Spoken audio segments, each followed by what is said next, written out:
یہ ہاتھ میں مٹی کا پیالہ پانی بھرا لے کر پہنچتی ہے، اپنے ابا کی صورت کو دیکھ کر اپنے باپ سے لپٹ جاتی ہے اور اپنے معصوم ہاتھوں سے، اپنے دوپٹے سے اپنے باپ کا چہرہ پوچھتی ہے اور روتی ہے اور پوچھتی ہے ابا سے، ابا جان یہ مکے والے آپ کو کیوں مارتے ہیں؟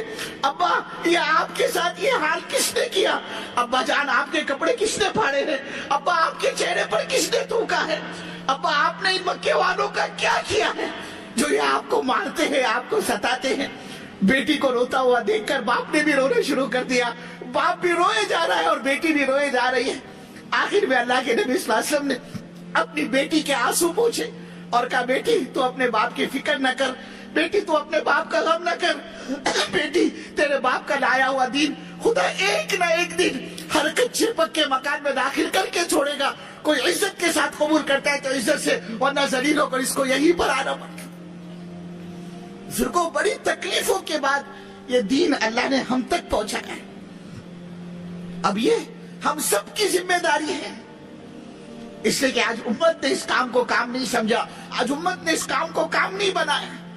لوگ سمجھتے بھائی یہ دعوت و تبلیغ کا کام یہ تو بیکار لوگوں کے کرنے کا کام ہے، میں تو کوالیفائڈ آدمی، میں تو پی ایچ ڈی، میں تو ایم کام، میں تو ڈاکٹر صاحب اور میں تو وکیل صاحب اور میرے کو تو سر کھجانے کی فرصت نہیں۔ اللہ کی قسم، اللہ کی قسم، اللہ کی نگاہ میں سب سے بڑا مجرم وہی ہے جو اللہ کے دین سے اپنی جان بچاتا ہو، سب سے بڑا مجرم ہے۔ آج ہمارے پاس وقت نہیں مسلمان کے لیے بول، مسلمان کے لیے جملے، حالانکہ اس امت کا ایک ایک فرد اللہ کے دین کا ذمہ دار ہے۔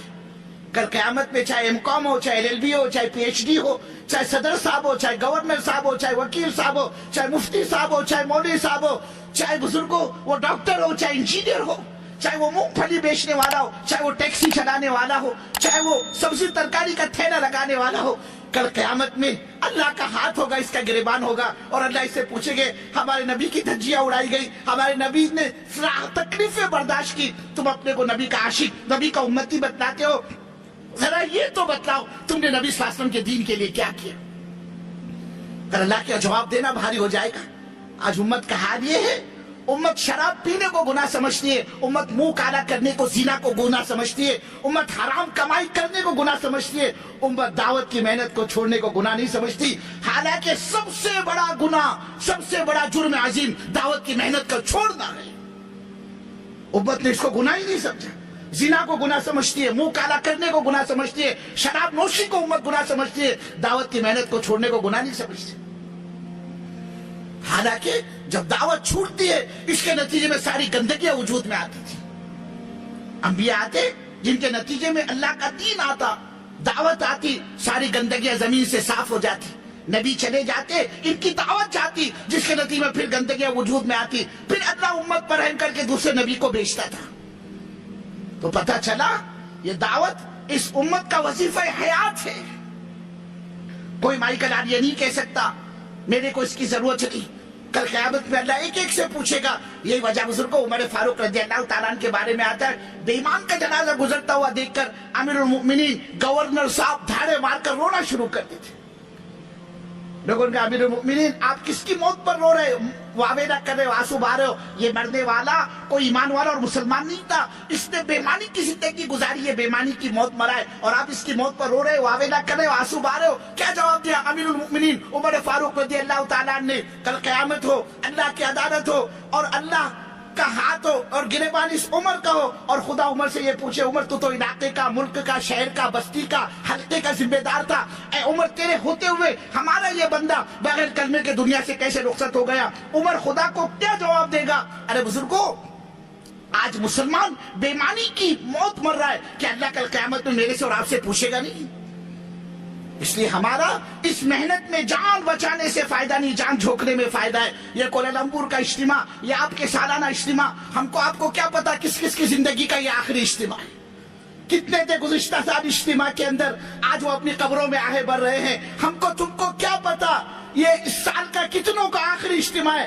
آئندہ اجتماع سے پہلے ہمارے تمہارے بسترے ٹھکانے لگ چکے ہو گے، اللہ ہی بہتر جانتا ہے۔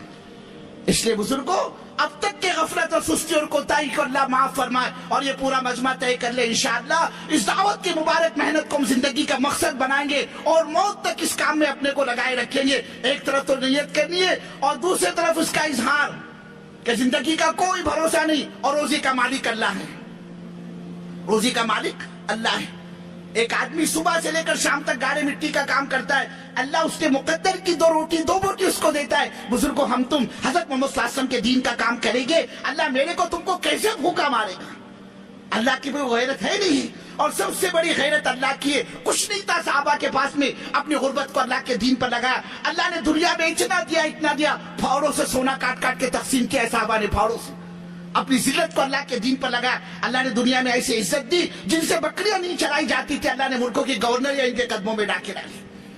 اس کے بزرگوں جس طرح اطمینان کے ساتھ سکون کے ساتھ اس پورے مجمع نے بیٹھ کر بات سنی ہے, اللہ آپ کے آنے کو, اللہ آپ کے بیٹھنے کو, اللہ آپ کے سننے کو, اللہ آپ کے جمع ہونے کو بے انتہا قبول فرمائے. اب آخر میں گزارش اس بات کی, جب تک دعا نہ ہو جائے, جب تک تشکیل مکمل نہ ہو جائے, جب تک یہاں کے اعلانات مکمل نہ ہو جائے, ہمارا کوئی بھی ساتھی, ہمارا کوئی بھی بھائی اللہ کے واسطے اٹھ کر جانے کی فضا نہ بنائے. مجمع میں سے اٹھ کر جانا پوری تشکیل کو خراب کرنا ہے. آدمی کا کوئی عذر ہے, معذور ہے, وہ تو معذور کے لیے تو شریعت کا حکم بھی بدل جاتا ہے, ہم اس کے لیے تو راحت پیدا کر دے. اس کے علاوہ کسی کو جانے نہ دے. کوئی اٹھتا ہو تو اس کو اکرام کے ساتھ, محبت کے ساتھ, شفقت کے ساتھ اس کا ہاتھ میں اس کا پیر پکڑ کے کہ اللہ کے واسطے تشکیل کو خراب نہ کر. اب اللہ کی ذات پر اعتماد, اللہ کی ذات پر توکل, اللہ کی ذات پر بھروسہ کر کے بتلاؤ. ہم آئے تھے اجتماع میں شرکت کے لیے, اللہ نے بات دل میں اتاری ہے اور انشاءاللہ ہم اپنی زندگی کو بنانے کے لیے, اپنے کو مقصد پر ڈالنے کے لیے 4 مہینے کے لیے نقد یہاں سے اللہ کے راستے میں نکلنے کے لیے تیار ہے. اللہ